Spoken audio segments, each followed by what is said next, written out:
Welcome back, Traditional Gourmet family. Tonight, we're going to be making cornbread.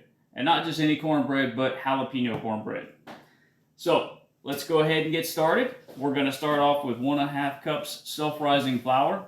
And as I stated in one of my previous videos, you can use all-purpose flour. Just remember that per 1 cup of all-purpose flour, you'll need to add 1.5 teaspoons of baking powder and 1/4 teaspoon of salt to compensate for the extra ingredients added to the self-rising flour.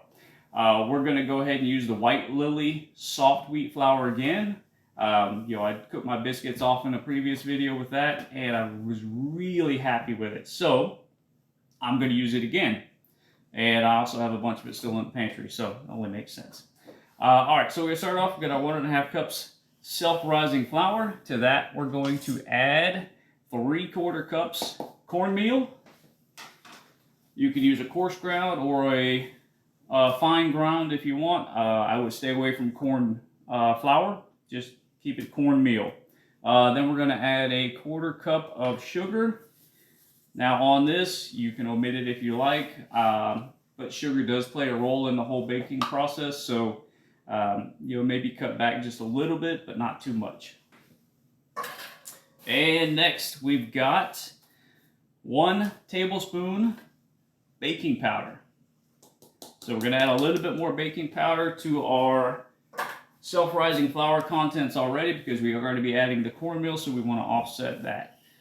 Next, we've got salt. Of course, you got to have some salt. We're going to be adding some other ingredients. We have 1 teaspoon of salt here. This is granulated salt. So remember, if you're going to use kosher salt, it is going to have a little bit more of a volume to it, so you want to add just a pinch more. So with this one, what we're going to do is we're going to mix all our dry ingredients. You can see that flour does have some clumps in it.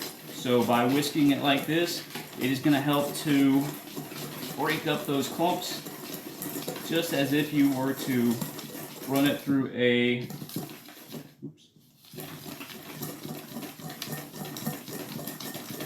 sifter.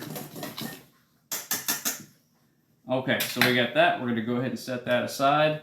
While we're working on the next step, I've got 4 ounces of oil. You could use butter, vegetable oil, peanut oil, whatever you want. I have found my sweet spot at 2 ounces of whole butter and 2 ounces of bacon fat. So it adds just that extra je ne sais quoi. So we're going to go ahead and put this in the microwave, get it going and melted, and then we'll get... Okay, now we're back. We've got our wet ingredients. So, like I've stated before, you got your dry ingredients, you want to mix those together, get them well incorporated, and your wet ingredients, you want to mix those together, get those well incorporated. So, in this, what I've got is 4 ounces of sour cream, 4 ounces of cream corn, and then 2 whole eggs. I also need to add to this 4 ounces of milk, if possible. Okay, so half a cup of milk, and you want to use whole milk. It's got more fat in it. It's going to react differently when you bake.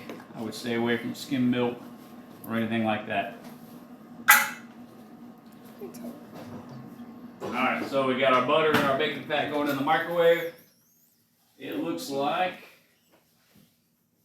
it is pretty hot, so we're going to let it sit there. We got a few clumps left in it, so we're going to let it sit, let those clumps melt, and cool off just a little bit. We don't want to cook our eggs too soon.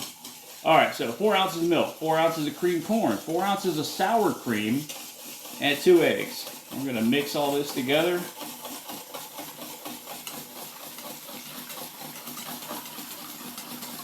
Just like that. You want to get pretty good in it. Make sure that those egg whites get completely broken up. Okay, so that looks good. And then we're slowly going to pour our hot mixture in here. And if you do it slowly, that fat will emulsify into your mix.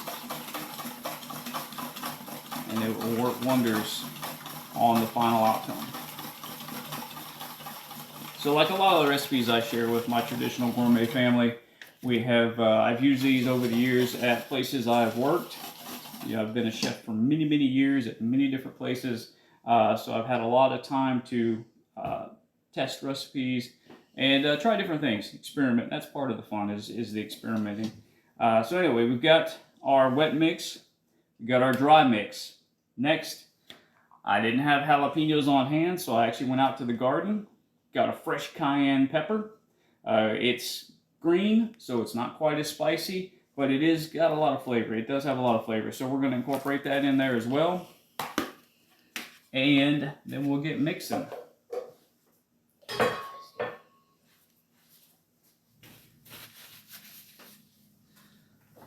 All right, so we're going to fold. We're going to fold these two together. You don't want to overmix it like anything else. And it is going to be too wet to use your hands, and not dry enough to use a whip. So we'll just gently fold this in. Now we're back. We've got everything mixed together. We are using the soft wheat flour, so it is a little bit more forgiving if you do tend to overmix it because of the soft wheat flour. It does have a less gluten structure to it. So, if you get a little too carried away with your mixing, you should be okay still. So I've got my oven set to 350. My circa 1981 oven that came with the house, aka vintage. So we're going to pour this into, I've got a 9x9 sprayed pan. I've got it's a non-stick pan, but I go ahead and spray it anyway. I've used this pan for a lot of different things. I love it. So we're going to go ahead and pop this into the oven, and when it gets ready to come out, I'll bring you on back. All right, it's been about 25, almost 28 minutes, right around in that area. It's looking pretty good. We're going to stick a toothpick in it, into the center, and see how it comes out. If it comes out wet, it needs a little longer. If it comes out dry, then it is done. And I'm getting no moisture on this at all. If you can see that, it is completely dry. So I'd say that is done. And you can press on it, it's very firm. So I think we are done. So we're gonna let this cool down, and then we'll come back and cut it and see how it tastes. Okay, so I decided I wanted a little bit more color on my cornbread, so I put it back in the oven probably 3-4 minutes just to brown the top a little bit more, and I think I'm pretty much where I want to be. But one thing we're going to do to really finish this off is melted butter.